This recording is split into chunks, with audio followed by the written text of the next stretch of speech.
bienvenue dans ce 100%. Alors aujourd'hui nous avons la critique de The King of Fighters 13. Nous aurons ensuite Oscillation sur Neon Genesis Evangelion, une série qui va me rappeler bien des souvenirs.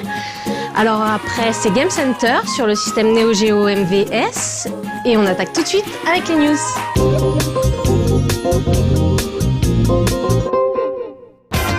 On a déjà eu l'occasion de vous en parler à plusieurs reprises. Présentation des légendes est le premier DLC de NBA 2K12 et il met en scène près de 300 stars du basketball dans de tout nouveaux modes de jeu. Take-Two promet donc de nombreuses heures de jeu supplémentaires pour les joueurs qui peuvent désormais acquérir ce contenu téléchargeable contre une dizaine d'euros. On vous laisse sur ce nouveau trailer diffusé à l'occasion de la sortie de cette extension.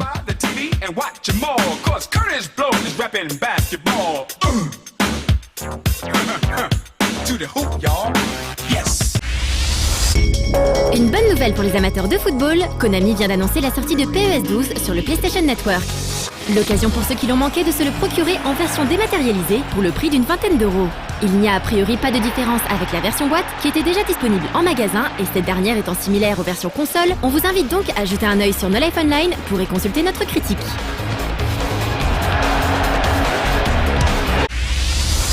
Interpellé par des consommateurs mécontents, l'UFC Que Choisir a réalisé une étude sur le domaine des jeux vidéo.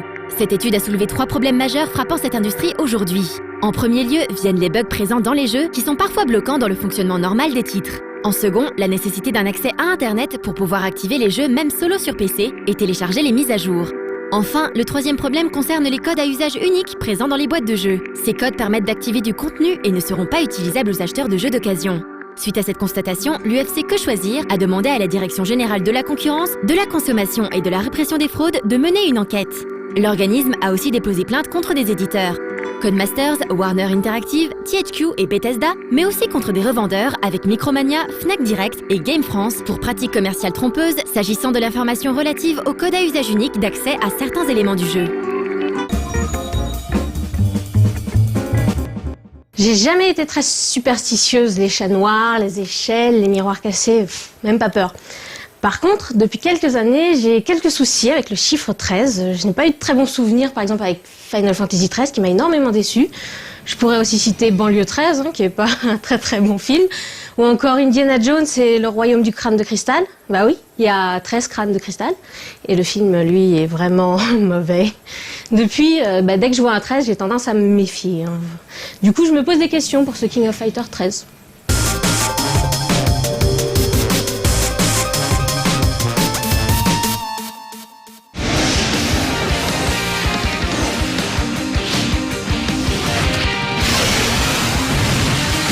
À la manière des Jets et des Sharks dans le New York des 50s, SNK et Capcom se livrent depuis des années une guerre de territoire sans pitié dans la grande cour de récré de la baston 2D. Fatal Fury puis The King of Fighters d'un côté, Street Fighter de l'autre. La fin du siècle dernier a été le théâtre de nombreux derbys opposant les séries emblématiques des deux studios. Si les forces ont pu paraître équilibrées pendant un certain temps, le rachat d'SNK par Playmore marqua le début d'une période assez sombre pour la compagnie. Une période pour laquelle The King of Fighters 12 fit office de fond du trou. 2 ans après ce que l'on peut raisonnablement considérer comme un fiasco, SNK Playmore revient avec un 13e épisode portant de lourds enjeux. Alors que Street Fighter 4 a relancé le genre du versus fighting 2D, il est en effet plus que jamais nécessaire de s'attirer les faveurs d'un large public sans pour autant négliger les fans. Un pari risqué qui a pourtant été cette fois-ci tenu avec un brio magistral.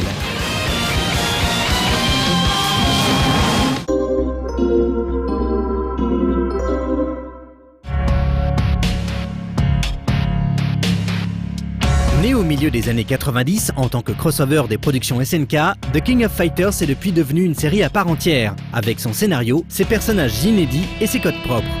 Ce 13e épisode n'est pas un dream match, c'est-à-dire qu'il suit la trame principale de la saga et s'interdit donc de faire figurer des personnages décédés, comme ça a pu être le cas par le passé. Cela n'empêche pas le jeu d'afficher un roster bien rempli de 33 personnages, dont 2 exclusifs à la version console, auxquels viendront éventuellement s'ajouter 3 personnages en DLC. On saluera à ce propos la réapparition de quelques anciennes têtes qui avaient cruellement manqué au 12e volet. Mai Shiranui par exemple, mais aussi King, un Hua Jai tout droit sorti des Fatal Fury, ou encore la team de Kedash. Le scénario n'est évidemment pas ce que l'on cherche en priorité dans un jeu de combat, mais en l'occurrence, KOF 13 conclut tout de même un volet important de la saga en bouclant l'histoire de Ash Crimson. Celle-ci se dévoilera dans le mode arcade au fil de courtes scénettes ainsi que de quelques dialogues échangés par les combattants en début de match, mais aussi dans le mode story qui met, comme son nom l'indique, l'accent sur l'histoire. Annexe mais tout aussi plaisant sont les différents caméos apparaissant dans les décors superbement réalisés. On reconnaîtra ainsi un Marco par-ci, une Shan-Fei par-là ou encore une Shermie plus ou moins bien cachée. Si ce genre de petits détails peut paraître anodin, il témoigne d'une certaine générosité de la part de SNK Playmore. Générosité qui s'étend en l'occurrence à l'ensemble du jeu.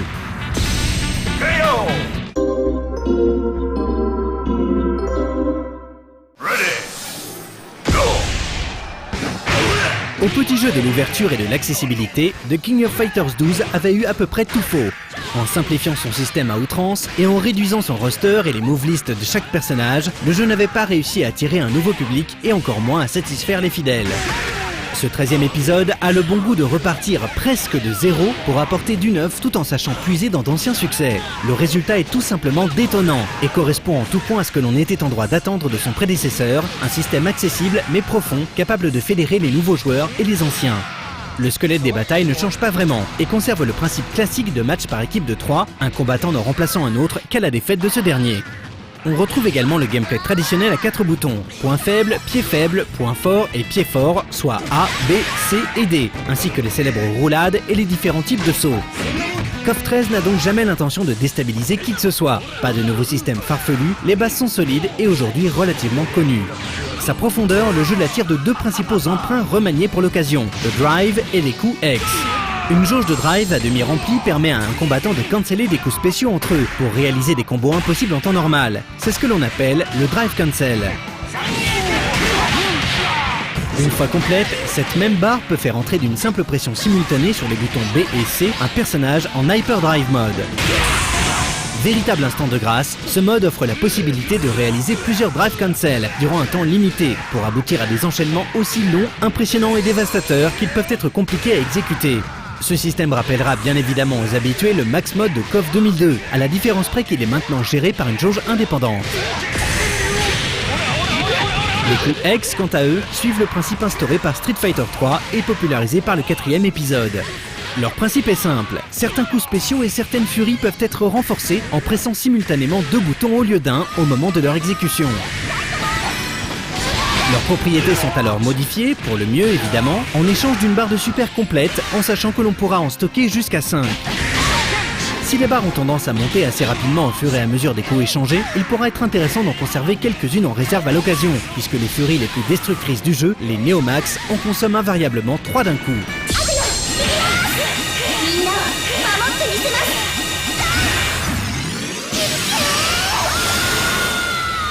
En état d'Hyperdrive Mode, un personnage pourra même canceller la fin d'une furie normale par sa Neomax, une opération qui ne se fera que selon un timing particulier et très précis. Si toutes ces possibilités peuvent effrayer le néophyte à première vue, le fait est qu'elles cohabitent très bien ensemble et offrent une marge de progression énorme mais douce. Alors que l'habitué reprendra très vite ses marques et se lancera rapidement dans des combos insensés en Hyperdrive Mode, le débutant assimilera le jeu petit à petit par étapes. D'abord, il s'agira de se familiariser avec les nombreuses possibilités de mouvements offertes par la roulade et les différents sauts et la gestion poussée des distances qu'elles amènent. Puis, assez rapidement, les premiers combos rudimentaires sortiront, suivis par les enchaînements à base de drive cancel. Viendront alors naturellement la notion de gestion des jauges et de l'ordre des combattants, aussi indissociable qu'indispensable. Les heures de jeu aidant et l'exécution se faisant de plus en plus précise et rapide, le joueur pourra alors finalement s'attaquer aux gros morceaux, les différents types de cancel et le Hyperdrive Mode pour être capable de libérer les flammes de l'enfer à la moindre ouverture laissée par l'ennemi. Ces étapes s'enchaînent de manière très fluide et si la frustration pourra s'installer à certains moments clés, ce sera toujours pour offrir une dose de satisfaction au moins 2 fois supérieure. Le jeu a de toute façon conscience de sa richesse potentiellement vertigineuse et affiche donc un tutoriel complet ainsi qu'un mode mission qui permettra d'approfondir chaque personnage et d'en découvrir la plupart des possibilités. Ce qui ne sera pas de trop quand il s'agira de se frotter à tous les modes offerts par cette version console très généreuse. Arcade, Story, Survival, Entraînement, Time Attack, les grands classiques sont là et ont tous leur intérêt. En plus de débloquer de magnifiques artworks et autres vidéos dans la galerie, certains se permettent quelques petites excentricités agréables. Le mode arcade par exemple fait intervenir des missions à la volée durant les matchs, demandant par exemple de réaliser 3 sauts ou bien de frapper l'ennemi à l'aide d'une attaque X. C'est assez rare pour un jeu de combat 2D, mais The King of Fighters 13 peut se targuer d'offrir une expérience solo riche et passionnante qui restera de toute façon un apéritif avant le mode online. Ce dernier se veut d'ailleurs bien plus stable et efficace que celui du 12e épisode, et même si nous ne sommes pas encore à l'arcade perfect, la plupart des parties peuvent être jouées sans souci.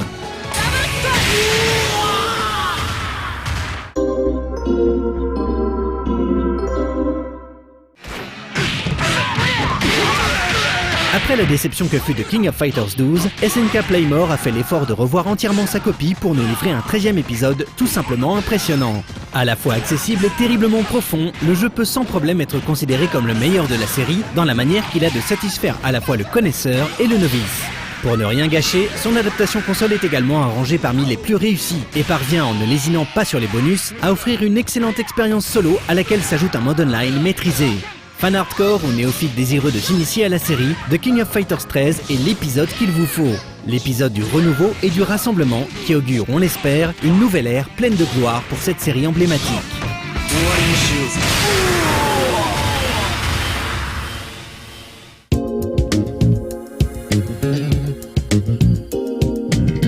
L'oscillation qui va suivre va parler d'Evangelion. Alors je ne sais pas si vous vous rappelez du générique de fin, Fly Me to the Moon. Cette chanson a connu beaucoup de reprises, entre autres la plus connue c'est celle de Frank Sinatra.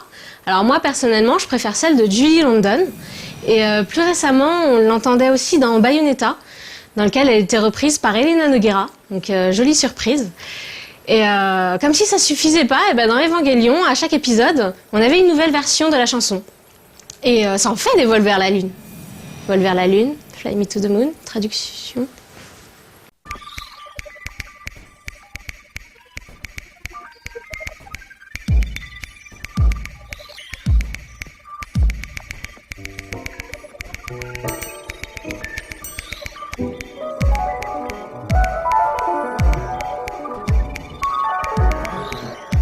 En 2011, pour le succès qu'elle rencontre encore aujourd'hui, grâce à ses multiples réutilisations, telles les karaokés, les pachinko ou la vente en ligne.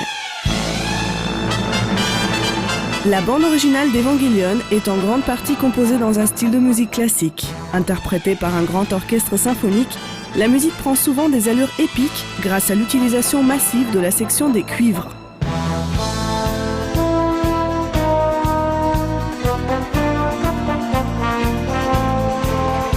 Les cuivres peuvent aussi jouer un rôle annonciateur ou presque royal, comme par exemple dans ce morceau, où des tapis de cordes et de voix accompagnent des fanfares au corps et aux trompettes.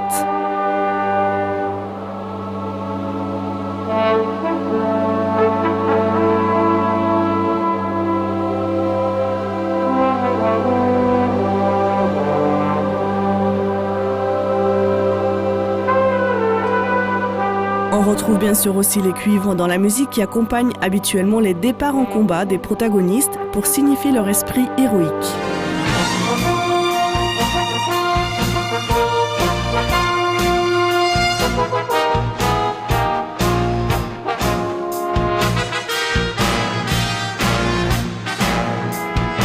La trompette continue à jouer un rôle majeur dans le thème de Shinji, où elle va interpréter une mélodie lourde et pesante.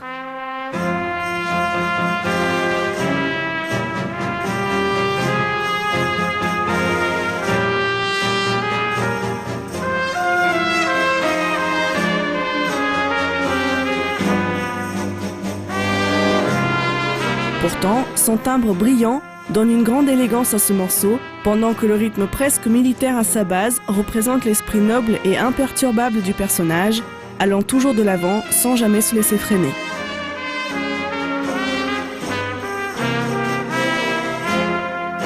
Le thème d'Eva 01 avance également de manière noble et héroïque.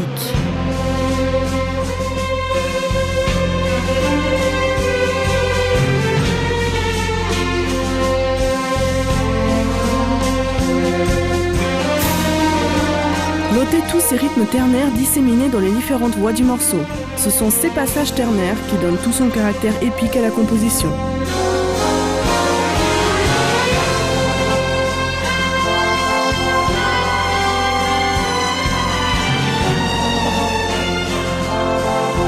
J'aimerais aussi mentionner l'un des morceaux les plus marquants, celui qui accompagne habituellement les attaques.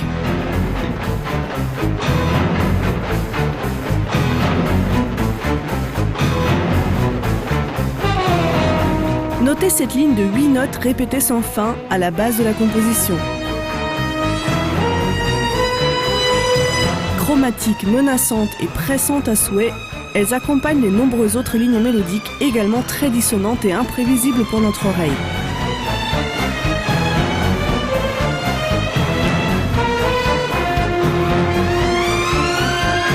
On trouve un grand nombre de sonorités inhabituelles, telles cette guitare électrique au son presque méconnaissable ou des glissandi.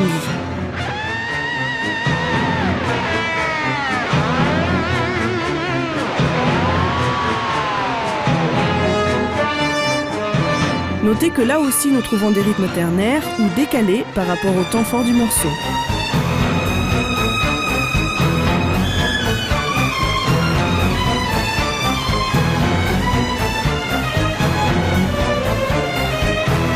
De la musique classique originale est également utilisée dans la série, comme notamment dans l'épisode 24 où on peut entendre des extraits du 5e mouvement de la 9e symphonie de Beethoven. Notez que le morceau n'est pas choisi au hasard. Quand Kaworu s'approche du terminal dogma, on peut entendre dans la musique les paroles chantées et le chérubin, un ange, arrive devant Dieu.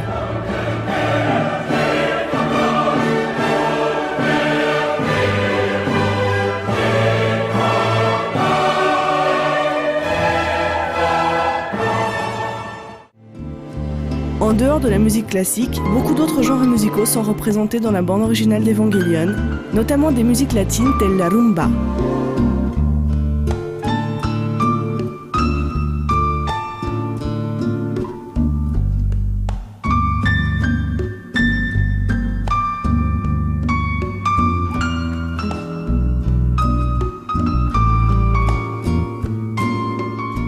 Ou encore de la bossa nova.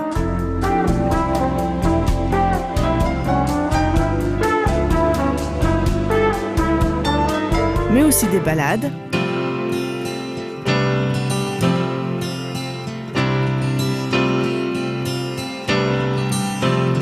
de la pop légère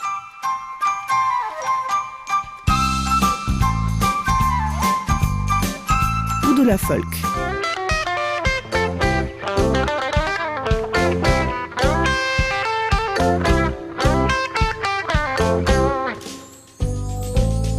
Cette richesse en genres musicaux est encore renforcée par le générique de fin, la chanson Fly Me to the Moon, composée en 1954 par Bart Howard.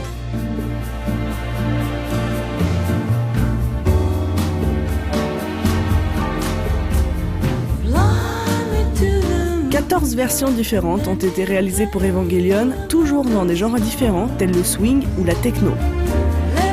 On trouve des versions avec chant ou purement instrumentales.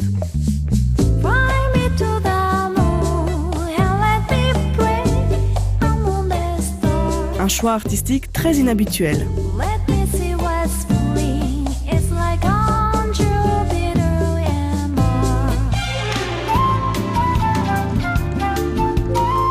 Sagi Sushiro compose pour l'anime Evangelion près de 3 heures de musique variée et riche en subtilités sonores et instrumentales. Il donne ainsi à la série une atmosphère sonore noble et à son histoire et ses magnifiques dessins une touche de magie.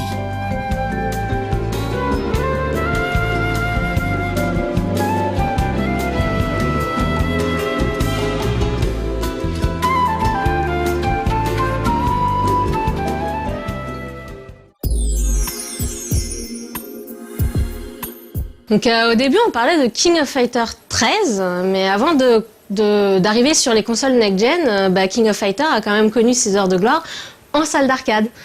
Donc, et à l'époque, c'était sur quoi? C'était sur des bornes avec des systèmes Neo Geo MVS. Et c'est justement le sujet de ce Game Center.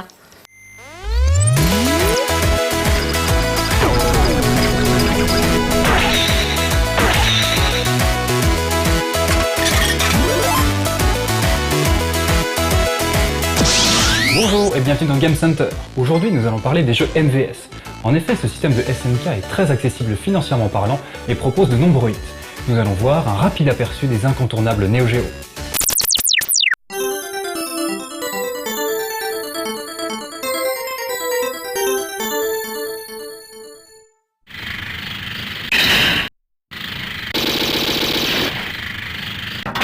En 19 1990, SNK sort un système arcade qui va marquer l'histoire du jeu vidéo, le MVS. Acronyme de Multi-Video System, il avait comme avantage d'être moins cher à produire que les PCB classiques de l'époque et très simple d'utilisation pour les exploitants. SNK a décidé de séparer la partie hardware des données des jeux avec un système de cartouches. Les jeux ne sont plus sous forme de PCB nus, mais de cartouches qui s'insèrent dans une carte mère reliée au connecteur JAMA de la borne. Le MVS avait un autre avantage sur la concurrence, à savoir le fait de pouvoir brancher plusieurs jeux en simultané dans une seule et même borne. Différents modèles de cartes mères existent, et certains peuvent accueillir jusqu'à 6 jeux. Le joueur pouvait alors sélectionner son jeu à l'aide d'un bouton sur le panel. Simple d'emploi, peu cher, et pouvant faire tourner plusieurs jeux à la fois, le MVS avait tout pour plaire et s'est rapidement imposé comme un standard dans les salles d'arcade du monde entier. Mais comment parler du MVS sans évoquer sa petite sœur, ou plutôt sa sœur jumelle, la Neo Geo? Également appelée AES pour Advanced Entertainment System, il s'agit d'une version domestique du système MVS. À cause du prix élevé du matériel, elle était prévue à la base uniquement pour la location. Mais voyant un marché se profiler, SNK décida rapidement de la commercialiser auprès du grand public. La machine écrasait littéralement la concurrence d'un point de vue technique. Les consoles de l'époque, telles que la Super NES ou la Mega Drive, ne pouvaient rivaliser. Et la Neo Geo va rapidement devenir la console de luxe réservée aux riches. On se souvient notamment de quelques campagnes de publicité choc de SNK en Occident. Une véritable émulation va se créer entre le MVS et l'AES, et ce succès va durer plus de 10 ans. Une telle longévité est expliquée en partie du fait que les développeurs ont su optimiser et véritablement maîtriser le hardware pour en tirer la quintessence. De plus, l'ajout de parties hardware dans la cartouche a permis de transcender les limites techniques de la machine. Malheureusement, SNK s'est trop reposé sur son système phare qu'est le MVS et n'a pas su innover. Leur système de passage à la 3D avec l'Hyper Neo Geo 64 fut un échec retentissant et la société fera faillite en 2001. L'aventure continua malgré tout grâce au créateur et président de SNK, Kawasaki Eikichi, qui avait su anticiper cette triste fin. Il créa une nouvelle entreprise et racheta les droits des jeux SNK pour devenir SNK Playmore. Le dernier jeu MVS à sortir a été Samurai Shodown 5 Special en 2004. Malgré les années, les jeux AES ont gardé des prix assez élevés. Mais les jeux MVS par contre ont vu leur cote dégringoler. Ils coûtent aujourd'hui en moyenne entre 20 et 60 euros. Ces prix abordables couplés à la robustesse et à la simplicité d'utilisation du matériel font du MVS le système idéal pour débuter dans l'arcade. Voici donc les titres incontournables encore d'actualité. Du côté baston, on vous conseille le 4e épisode de la série Samurai Shodown avec son ambiance Japon médiéval.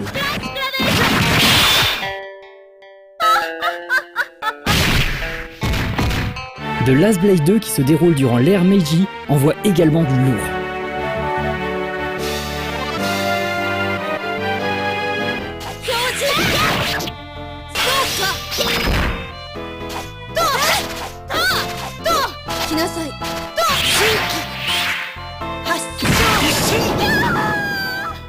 Si vous aimez les combats délirants, Matrimele de la série Power Instinct est fait pour vous. Aucune prise de tête et fun garanti.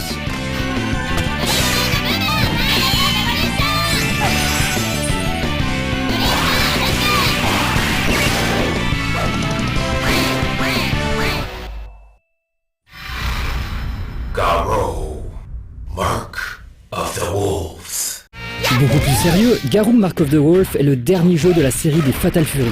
Il reste encore pour beaucoup une référence du jeu de baston.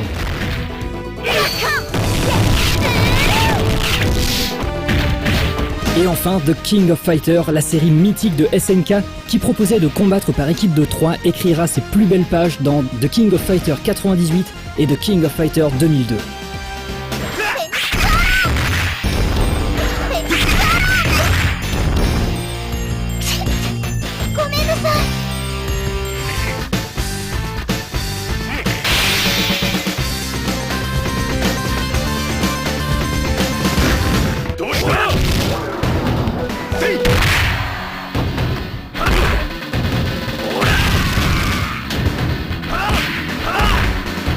Du côté shoot'em up, ne passez pas à côté de Pulstar et sa suite Blazing Star qui sont de véritables petits bijoux.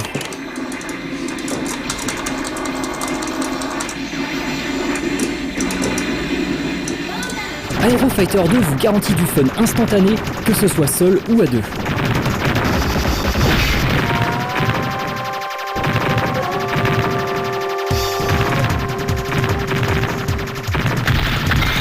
Viewpoint, un grand classique avec son scrolling si particulier et sa bande son funky.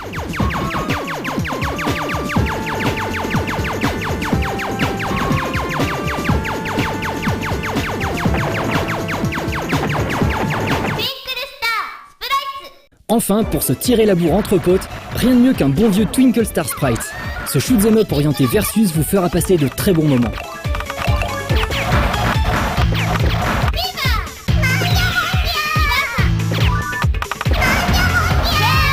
Et comment parler de MVS sans aborder la légendaire série des Metal Slug?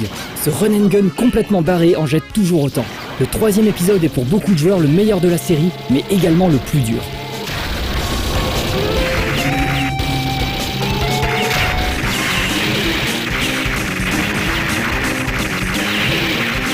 Le MVS n'est pas très bien fourni en beat'em all. Il y a bien la série des Sengoku, mais elle a pris quelques rides avec le temps.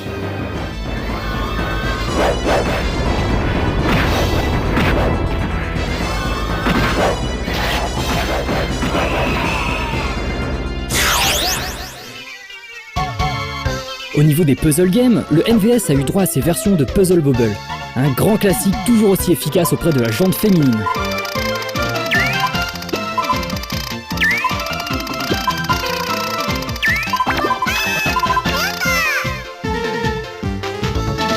Dans un genre un peu plus dynamique, les Magical Drops seront animés vos soirées entre amis. Et dans le même registre, Money Idol Exchanger mettra à rude épreuve vos réflexes et vos talents de comptable.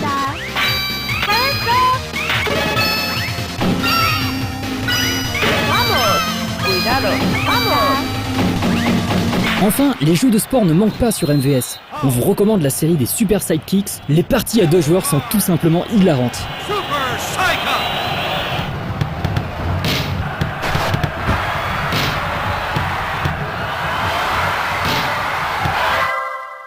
Et bien sûr, on se doit de mentionner l'excellent Windjammer, un jeu de frisbee très rapide et très addictif.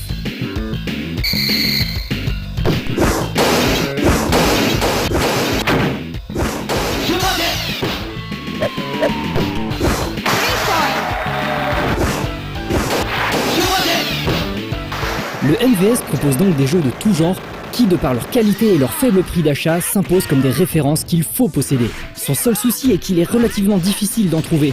Il vous faudra fouiller dans des boutiques spécialisées au Japon ou sur certains forums d'arcade pour trouver votre bonheur. Voilà, vous savez maintenant quoi offrir pour Noël. Et d'ailleurs, sachez que le MVS n'est pas totalement mort puisqu'une équipe de développeurs amateurs continue de faire des jeux pour MVS et AES. Leur prochain titre sera un platformer shooter inspiré de Turrican et sortira début 2012. On vous en reparlera sûrement. Sur ce, à la prochaine.